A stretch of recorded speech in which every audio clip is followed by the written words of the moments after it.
Hey everyone, it's Travis with Dark Dice. Before we get started, I wanted to apologize for missing an episode last month.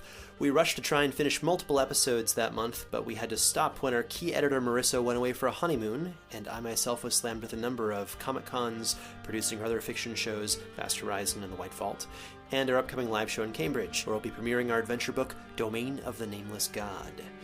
As consolation, we hope to have at least 2 episodes out for you this October, maybe even more. But first, we're happy to say a few quick words about our very first sponsor, Lefty Games.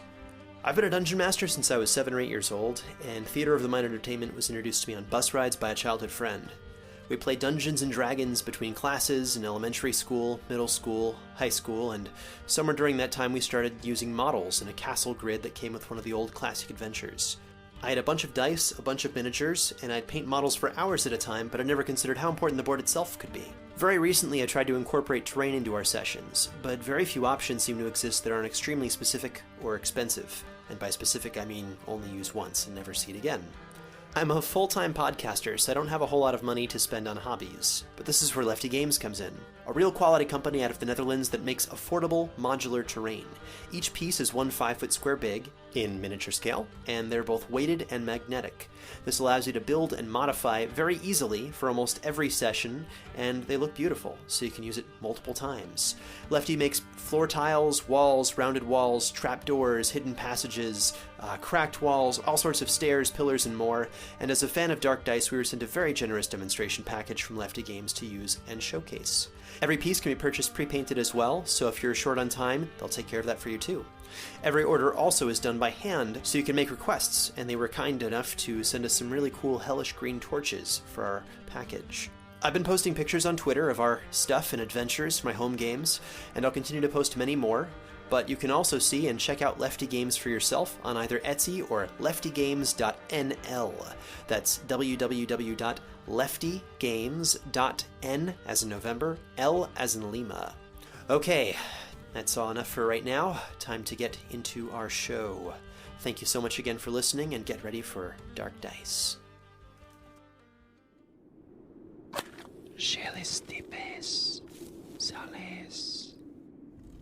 Do you seek him?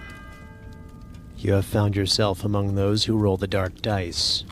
What you are about to hear happened long ago, a story brought back from the edge of oblivion, dutifully transcribed, and enhanced orally to better captivate your attention.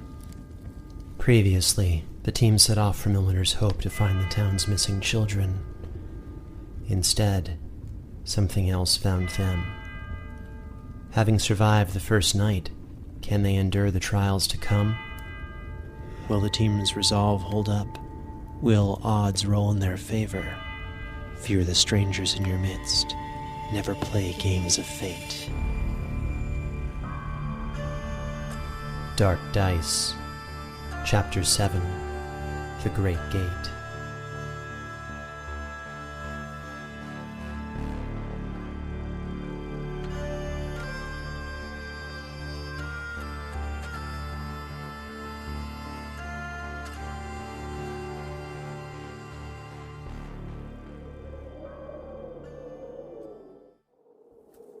The team walked for what felt like 10 minutes, passing the overturned cart, the graves, and the remains of a few additional ruined blackened structures.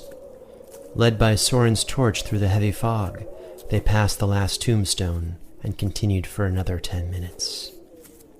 Until a dim glow up ahead beckoned them closer. The glow came from a series of points somewhere high up, perhaps 30 feet in height at their highest point, and the muted sounds of light footsteps could be heard retreating through the drying dirt up ahead. I don't suspect that the sound we just heard is one of the children. You see a series of lights ahead and your first thought is the footsteps? Well, the thought told me we should be looking for a light. I'd like to sweep for bear traps, because I'm paranoid now. 17. I'll watch our backs. Someone go with him. Buddy system. Okay, I'll go with him. The rangers Soren Arkwright and tiefling rogue Iaus Innskeep walked ahead of the team to search for tracks, their light vanishing into the fog. A few moments later, they returned into view and signaled the rest of the team to follow. You guys are gonna want to see this. By Pelor. As the team stepped forward, a massive stone archway came into view. 6 hellish torches cast light on ancient characters, massive runes, and hideous gargoyles hewn into the stone that made up the ancient archway. The carved figures represented were comprised of stern-faced humanoids, ravenous monsters, and freakish abominations in an orgy of death and torture that seemed to shift slightly under the torchlight. 2 large statues flanked the edges of the arch, its sealed passage seeming to lead directly into a large mound of earth, the edges of which were obscured from vision. Perhaps the beginnings of the Frost Iron Mountains? Large piles of stones lay nearby, accompanied by mounds of excavated dirt, wood from felled trees, and various tools for labor. In the center of the archway was a massive stone door with no visible lock, keyhole, or method of entry. Instead, an inscription was carved on the door in a language that most recognized as Elvish due to its elaborate and fanciful nature. However, dark spatters of blood marred the door, and 2 corpses were outstretched at its base in a pool of their own blood. Though the nearby air was stale and warm, the overwhelming rotting stench had dissipated some from the trek away from the graveyard. The tracks that the team were following appeared to lead directly through the gate, which was closed. Did you say there were 6 statues? There are 2 statues. There are 6 gargoyles holding torches. Okay. Hellish torches. Yes. I'm gonna gameplay-wise point out, I think everybody's fully healed at this point and you have your spell slots back. Unfortunately, yes. Does anyone else speak and read Elvish? I'm going to examine the particularly fine mason work with advantage. 18, plus whatever I have for history stonework. It appears to be elven, extremely high-quality elven masonry with dwarven and dragonborn influences, and something else I can't quite place. Perhaps demonic? I've never seen infernal stonecraft, but this falls in line with things I've read about. I hate to say that it's really great elven craftsmanship. Dwarven craftsmanship is better, but this definitely wasn't made by slaves. And if I had to guess, this is all made by a team of craftsmen who knew exactly what they were doing. This is a mix of form and function and art, and it's quality. So you're saying this wasn't made by slaves like the inn was, or everything else? Perhaps the stones were originally carved, but all the gargoyles and intricacies within the stone structure itself. The 2 statues, though, depicting figures clad in elven armor, each armed with a sword and shield. They're depicted as being elven, and their stern features have largely eroded, indicating that it's fairly old, predating man, perhaps. One figure is male, the other is female. The archway and door, however, appear uneroded. Perhaps magic? So there's some elven inscriptions on the door panellings, and I'm pretty sure I'm the only one here who reads Elvish. I will read this, but I won't read it aloud, because that's the line in the sound. You never read aloud from something you don't know what it is. Oh my god, that's bloody long. Excuse me, guys. Time to pull up my old reading glasses. I didn't know you needed glasses. I mean, it's disgusting, and, elven, which isn't as nice as dwarven, but nice stonework in general. And on top of the elven runes, the elvish inscription was also recently smeared with blood in what could be a message. So, on top of the elvish inscription is that message in blood. It's definitely an infernal, though a bit messy. Well, shall I try reading that? Not out loud, please. Okay, so I'm going to read the infernal, but not out loud, though. Oh dear. Iaus read silently. Ilvripti ridi, modmir hasen svirir, the hafwikma. In dreamless sleep, he hears your whispers. Do you seek him? It's the same shit we read before. More do you seek him stuff? That's the one, yeah. Something about hearing your whispers in dreamless sleep. This is not good. Oh? I'm just going to walk closer and just do a proper double take read, just making sure I'm translating everything correctly.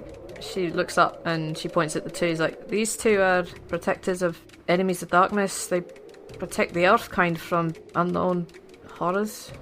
Beyond this, it says basically don't pass, that people have died to keep this place sealed, and it basically says if you really got a pass, you basically may as well kiss your ass goodbye. If we want to seal this gateway, it's got to be sealed with life. Basically, the more people who kick the bucket in sacrifice to this thing, the stronger the seal is going to be. For it to be broken through, basically we go through this, it's probably a one-way track. And we've got to make sure it's got to be sealed again, otherwise who bloody knows what the hell's going to come out here. Well, probably the Nameless one. Blatantly obvious, actually. Does it say how we can seal it again? Basically, we die. You're also saying if we pursue the children through there, neither the children nor us are coming back. There's that chance, eh? I mean, it's basically if you have to go through it, just make peace with your gods and hope for the best. That's all right. Just stay on the path, don't venture. I don't have any gods, so I'm going through. Iaus pushed the large stone with his hand, gently at first, then more firmly. He pressed his full weight behind it, smacking it with his fists and flicking his tail wildly. But the door failed to budge. It's stuck. Damn it. Maybe there's some kind of... And Iaus says he doesn't have any gods. Father Westpike gives him a weird smile. I'm not missing anything. It's not telling me how to open it, is it? I'm not missing anything. There are runes surrounding the archway that appear to be magical. Written in the old language of magic. Draconic, I think. Alright, I'll have a go at reading these runes. Okay, so Draconic is one of the few languages that remains unchanged throughout time. You know, there's some Old Elven and New Elven, and it's changed a fair bit over millennia. It's evolved as new trends in dialects and that sort of thing affect the way you speak. So Real Draconic is considered sort of dead language because most practitioners of humanoid variety don't really have a lot of opportunities to converse with monsters that speak the language. You know, like dragons. We know this. What's the significance of this, Bard? So, dragons speak Draconic, while Dragonborn speak their own unique version of Draconic. It's called Tymetherin, or however you pronounce that, and the kobolds speak Yip-Yak. What we're reading here is Old Draconic. It's true Draconic, the original, the epitome of it all. These runes appear to be some sort of ancient spell, but there's something off about it. My knowledge of the Draconic language from a practicing perspective is minimal at best. One might describe it as awful. I've identified some extra runes that they don't look like they belong in an ancient spell of warding, which is what I kind of think this is going to be. On a scale of 1 to definitely, I've identified that the out of place letters may be a 7 on a scale of definitely bloody sure. They loosely translate to, get a pen, RBAA, RBAAA. And there's another one that I kind of can't figure out. Well, the door's locked. We've also got 2 dead bodies to have a look at, so I'll get started on those. Maybe one of them has a key. 2 humans, an adult and a child. Unless you want to do your funky shit, Soren, I'll start on the pockets. You know, maybe we shouldn't go around torturing the dead as a gut reaction. I mean, one of them is a kid. So? But when he brings them back from the dead, usually it's pretty painful. I've seen worse. Child appears to have been bled to death. Oh, it's Gilly. Who? A little bastard who used to bully Baron from time to time. Never liked him after he hit puberty, but he didn't deserve this. Now, who left perfectly good copper over your eyes? That's no good to your dead, so I'll just, Now, who are you? Iaus then had to roll a wisdom saving throw. 8. Oh, fuck. As Iaus flipped over the body of the larger man, he was suddenly paralyzed with fear before he realized the face did not contain features, but 3 hollow cavities in its stead. Before he could react, a flash of bone and flesh stabbed into his shoulder for 7 damage as the creature shrieked, contorted backwards and fled. The others, caught by surprise, were unable to react before the Silent One was already more than 40 feet away from Iaus and completely lost to the fog. Iaus, head shaking hard, slowly began to curl his fingers, twitch his tail, and overcome the effects of the Silent One's paralyzing gaze, as well as the test this experience had on his sanity. Iaus! It's getting away! What's happening? Don't pursue it. We need to stay together. I rush over to Iaus. Are you okay? Oh, God, we need to be more careful around these corpses. This is what, second time this happens to you? I've seen worse. Yes, but having done it before doesn't excuse the, what should we call, stupidity of repeating it? Yeah, well, I got what we needed. This little brat is a punk, so I don't care if he's dead. You can bring him back though, Soren, I don't mind. Painful or not. I tap you on the shoulder, these are children, you know. Yeah.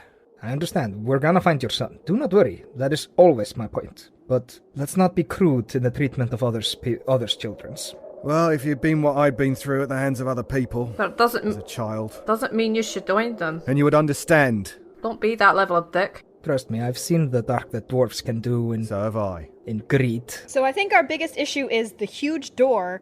It is quite obvious that the elves were trying to contain the Nameless god behind it, and apparently Silial has dug it up, exhumed it. I'm sure I haven't seen that letter. Oh, cool. Guys, I missed a letter. I missed a letter in the translation, the one that I didn't know what it was. It's a D. D for dead certain. I didn't miss any of the other out-of-place letters, except this one. D. It's a D, guys. I'm assuming Soren, if you could bring back the child... I'm assuming he is one of the children we were following. Mm-hmm. I look to Iaus. He is. His name's Gilly. He's been a little shit to my son. Oh. I remember him. He's been somewhat helpful around the village. Always struck me as a bit of a brown-noser, but otherwise he wasn't a bad kid. So, hold on a moment. There's something about these draconic runes. This one you're not able to recognize here. The, question mark-ish symbol? Yeah. I think that's a C or a K sound. I just can't tell what that is. Yeah, definitely a K sound. You speak Draconic? It's just sort of stuck in the back of my mind. So, Like you've seen this before. I think so. I can't pinpoint a memory as to when, but this all seems very familiar to me. Like pieces of a puzzle hidden away. So Soren, if we needed to, would you be willing to bring back the... I don't remember the child's name. Gilly. Gilly. Gilly. The bully. For quick questioning. Rowena, Yeah? if you don't want to say it out loud, which is a good choice, could you write it down in common on paper so that we could all assess the problem? Have you got any paper? Actually, I think I do, because I write down prayers. Oh, you know how to write. If all else fails, you can write into my journal. Oh, there's some blood here and there's a wall. Oh, I'm thinking of my other paladin. I'm thinking of my orc paladin. Your friend. Your orc paladin friend. My orc paladin friend. She always carries around all of her Oh, it's, papers. I have paper. Let's write it in her journal then. Oh, that's a good point, yeah. I still think blood on the wall is more functional. And I'm saying, let's not do that.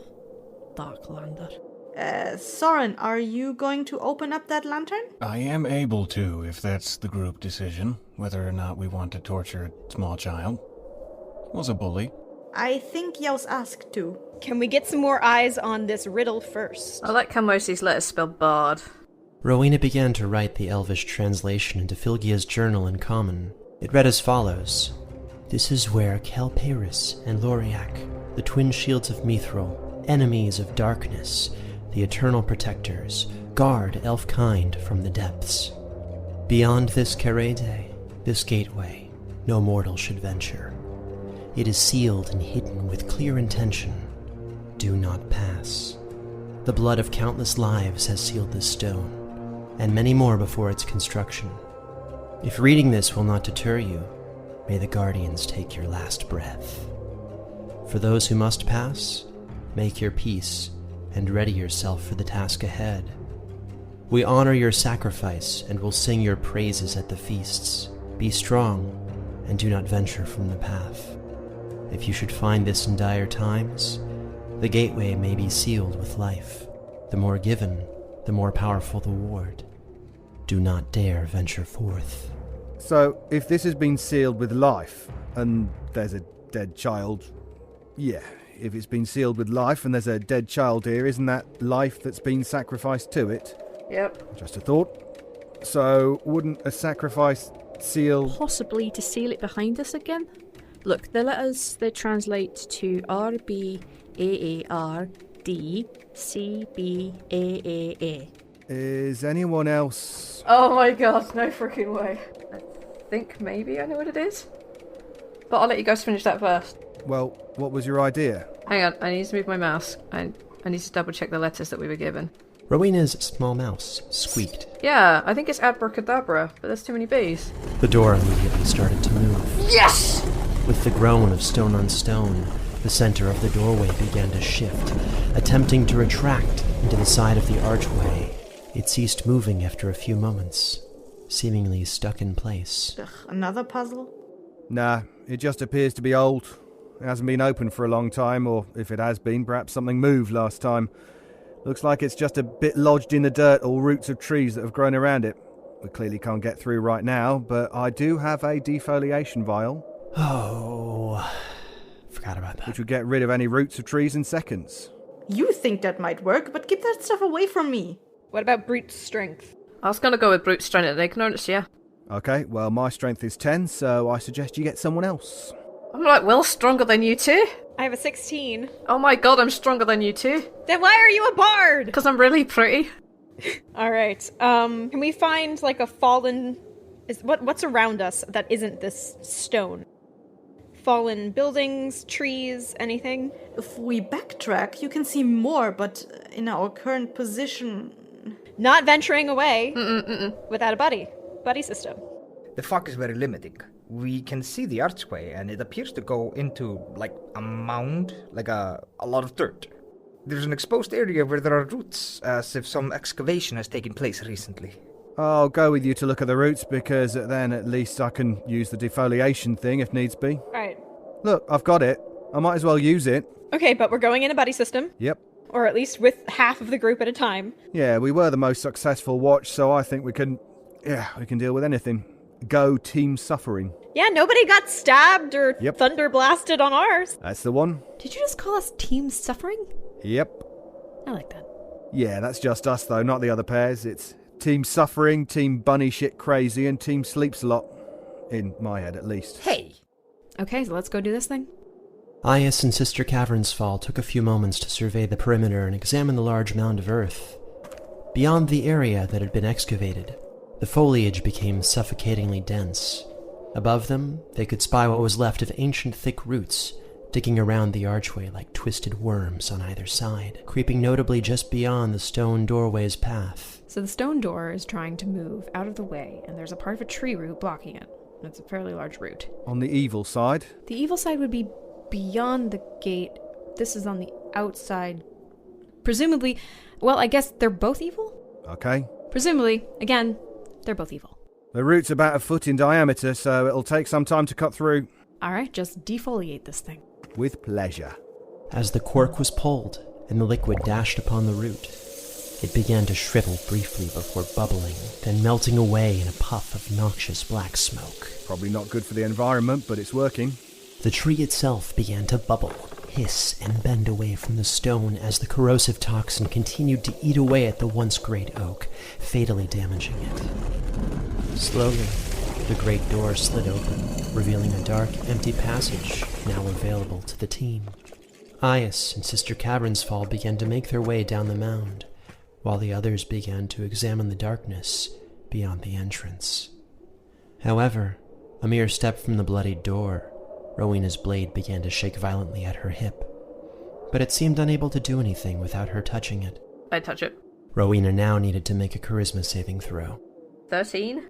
As the feelings of overwhelming hatred and duty came to her mind, Rowena was forced to immediately attack the person closest to her. Oh no! I'm sorry. Well, at least now I know I've got more charisma than her. I've got charisma out my ass, dude, but on the occasion, I'm so sorry, that was a natural 20. Did she attack Father Westpike, Soren, or Flygia? You have your choice. Whose day would you like to ruin today?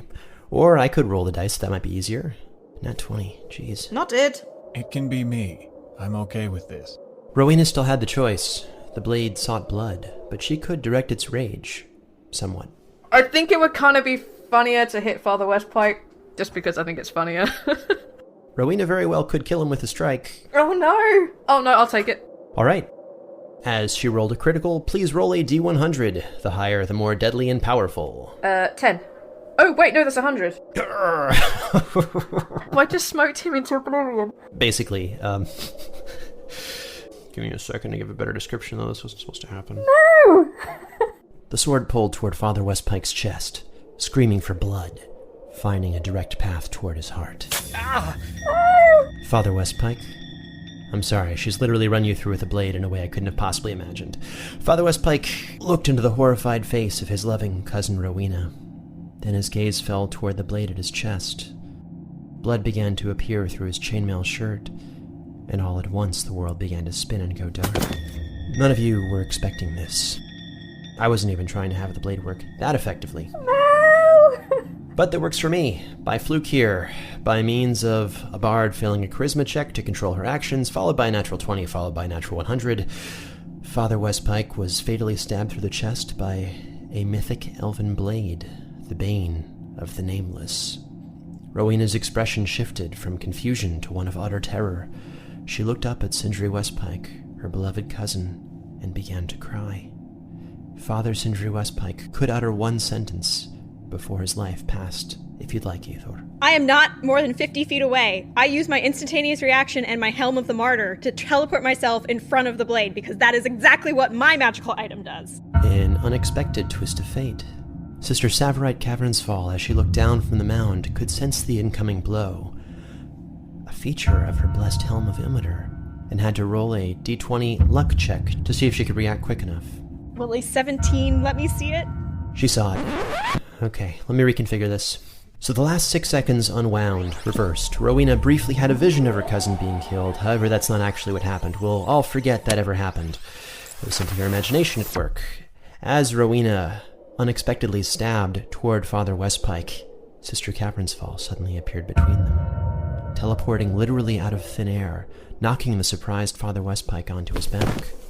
Rowena could not curb the blade's path, even as it sunk firmly into the heart of Sister Cavernsfall. Fierce determination in her eyes, Sister Cavernsfall grabbed the blade and used her offhand to knock Rowena free from the blade's influence.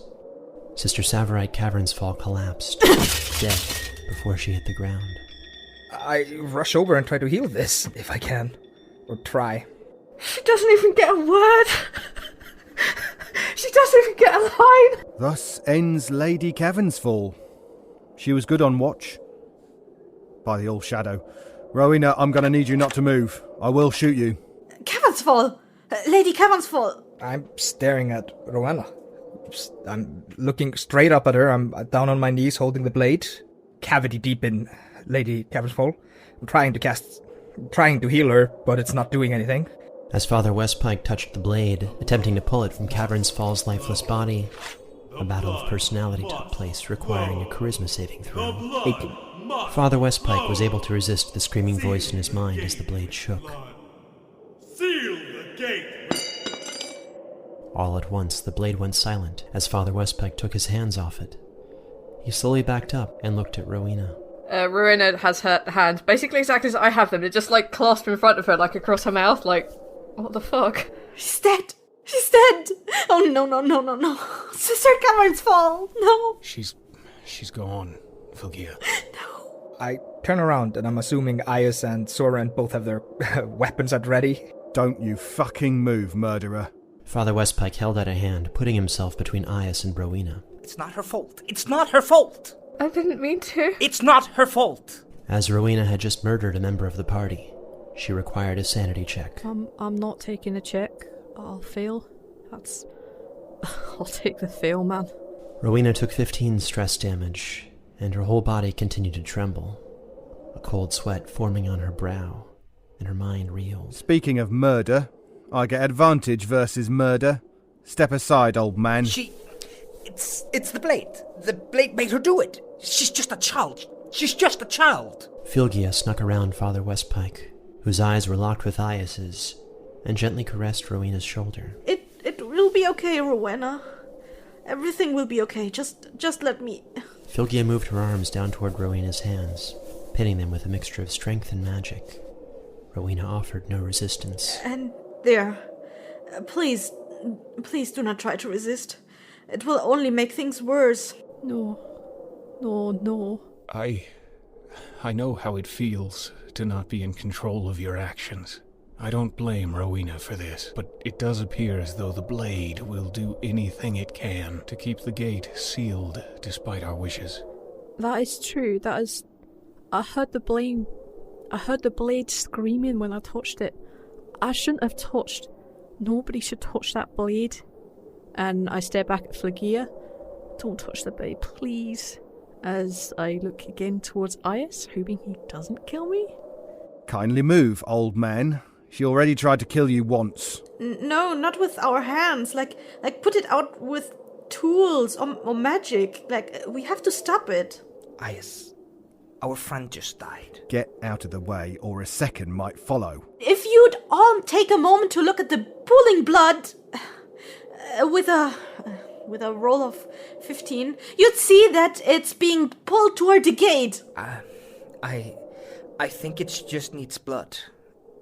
I don't think the sword itself is a key. It's simply a tool to seal the gate. And what about the cloak? My cloak? No, yours. Rowena's. Rowena? Rowena, please take off your cloak. My hands are currently tied behind my back, so I won't be resisting. Flygia, please take off your cloak. Okay. As the cloak was removed, deep strips of flesh came with it, dealing 8 damage as the gaping wounds across her shoulders began to weep blood. Oh. The cloak itself began to flutter violently in Flygia's hands, as if possessed. As she let it go, it flew off into the fog. What in the name of the All Shadow was that? It was a cursed artifact she stole from her father. The Cordalum are known for this, known for trading in these disgusting things. I'm very sorry for what has happened here, but please do not hold it against her. If she's got anything to do with the Cordalum, I'd like to return the favour for Lady Cavernsfall. I don't want anything to do with them. I can promise you she is here because she won't obey them. A plausible story, but one I'll consider as truth, for now. I'm going to lower my crossbow, but I need you to stay where I can see you. I can do that. So, what's our course of action? We've got children to save. We've got a friend to bury. Flygia, can you please get off of me? All right, but I'll keep an eye on you. Any more such artifacts of trickery, and I'll do more than simply bind your hands with magic. I don't have any more. I believe you for now. I'm going to stop the blood from resealing the gate. Where the F's the shovel? We need to go. It's going to start raining soon. Do we want to continue ahead or bury the body first? At the very least, I would suggest searching her for rations before we depart. There's no telling how much further we have to go still. I want to bury her, but I don't... Look, if it were me, I'd want a proper burial. I know she's the sort who would value such things as a proper send-off. We had a shovel at some point. I don't know what happened to it. Rowena has it, ironically. Rowena took a few steps away from the group and silently began to dig a hole in the mud as the rain fell harder. Is there anything that Cavernsfall has that we can use? She had the blue candle we might need. She has a shield. Well, I want to know what else she's got. Flygia, keep an eye on her. As Iaus began to examine the body of his former friend, he discovered that she was also bleeding in small rivulets around her forehead. The helm itself appeared to have dug into her forehead, tearing at the flesh. Upon closer examination, it bore the iconography of the martyr, the bound hands and red cord of Ilmater and his sufferers. Does her shield have the holy symbol on it? It does, of Ilmater. Also maybe a clan personalization, if I'm not mistaken. Then I am not taking her shield. Are you looking for something in specific, or are you just looking for more gold? Haha. No, I'm making sure we don't miss something we might need.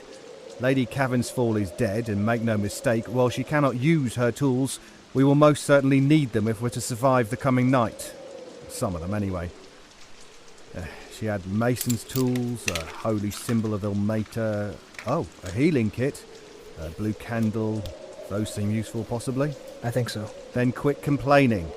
Also, 37 gold, 1 platinum, 23 silver, and 8 copper. Before we make any permanent dirt-based decisions here, are we sure we're not going to need this sword on the other side of this gate?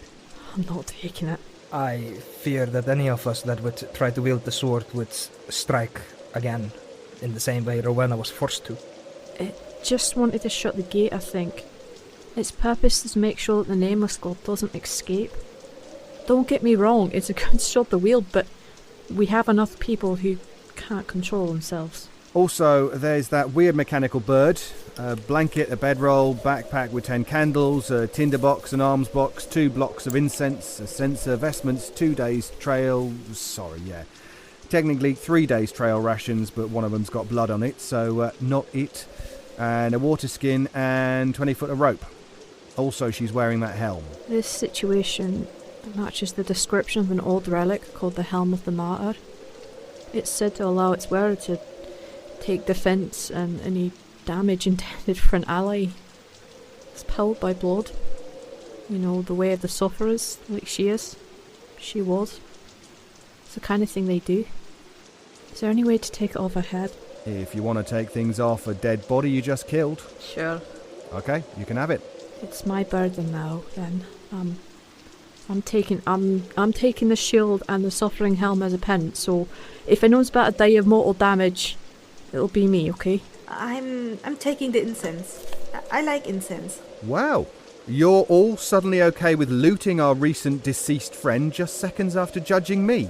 Iaus grabbed the gnomish lamp. He glanced curiously at the bird made from bone and metal inside.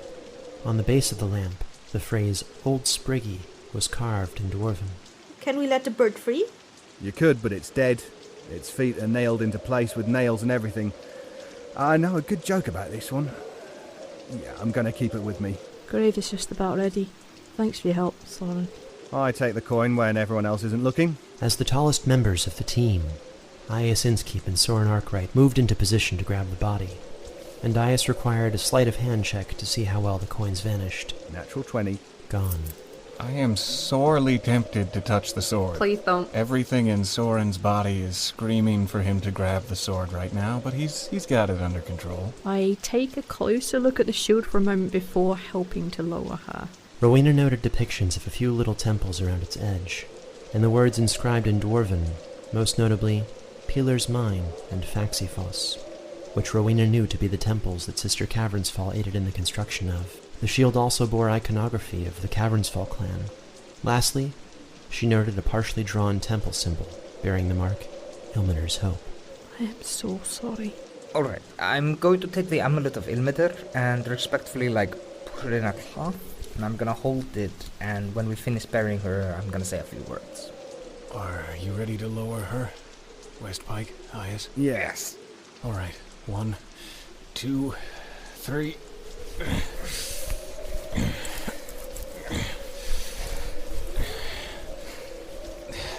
Okay. Alright, a little more on that side. Well, if she did want to have a last sentence, we can always get Soren to bring her back. Whew. Please don't do that. How else are we going to say goodbye? I mean... I'm really quickly going to prestidigitate the shit out of the bloody helm before putting it on, because it's kind of gross. But after the funeral, I have some respect. Goodbye, sister. As Soren began to fill in the muddy grave, Father Westpike cleared his eyes and formed the party into a circle around the grave. Yeah, I say an Ilmater's prayer, which I heard her say often when we were building the church. And I finished that prayer with, "We will save the children, and we will finish that church in your name. This I promise." She's with her god now. I don't know what more to say.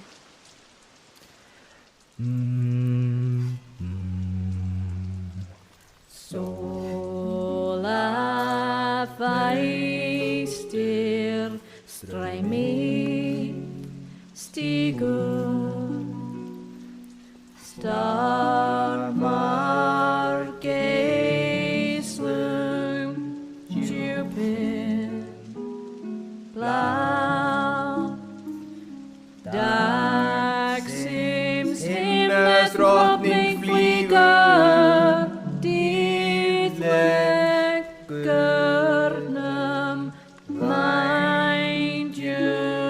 á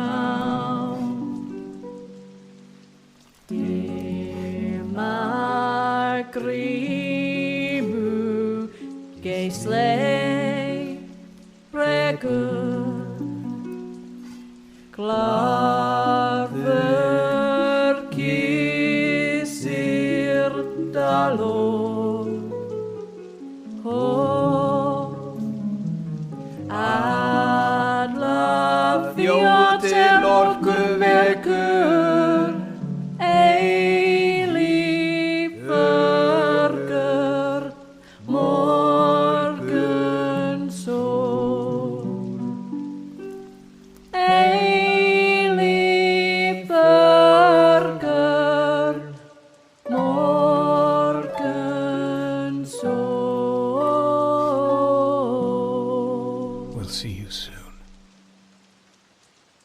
The rain continued falling, and the team stood in silence, shocked by the recent turn of events, oblivious to the 3 glowing orbs watching them from the darkness.